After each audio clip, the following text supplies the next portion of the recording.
And so you've lived both under Stalin's rule, and then the Germans overran Lithuania, so then you've also lived under Hitler. Yes. Tell us first about how was it when Stalin took over Lithuania? Well, everybody had to spy on everybody, and on our parents. And my oldest brother, who was about 10 years older than me, he said something he wasn't supposed to say, and he was killed. He was shot. Wow. Arrested and shot. So that was Stalin.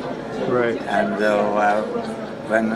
later on, I was in a ghetto in Kaunas, and then I was in a concentration camp, not on Dachau itself, but they had 11 camps. It's called the Kaufering Landsberg outer camps of Dachau, or Landsberg Kaufering outer camps of Dachau. Wow. And wasn't as bad, but many of the people died anyway. Mm-hmm. And towards the end of the war, the Germans marched us over to Dachau, and from there towards the mountains.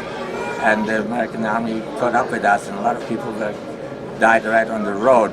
And but the interesting thing about it is the Germans kept on fighting.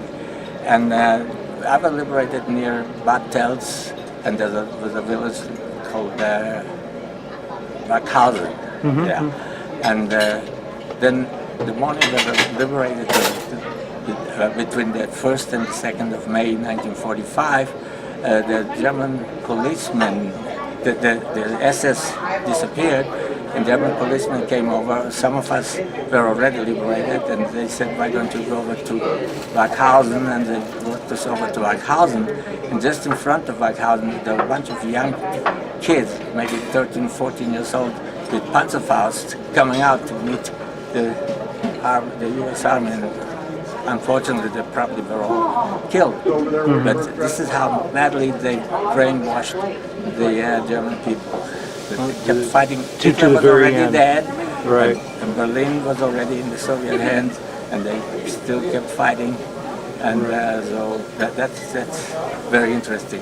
But some of our guys were already liberated at the same time.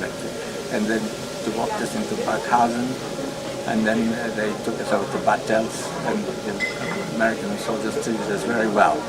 And I have to say, they also treated the German people very well. Mm-hmm. I had a chance to watch, even though I was very young, and I kept comparing it, the Lithuanian army, the Red Army, and the German army, and the American army. And the American army soldiers were just wonderfully good. Mm-hmm. And later on, you could see the American guys playing catch, which was a form of baseball, you know. Right. I didn't know anything about it. They play catch and chew gum, and there'd be a bunch of German kids around them, hungry, and they would give the kids chocolates.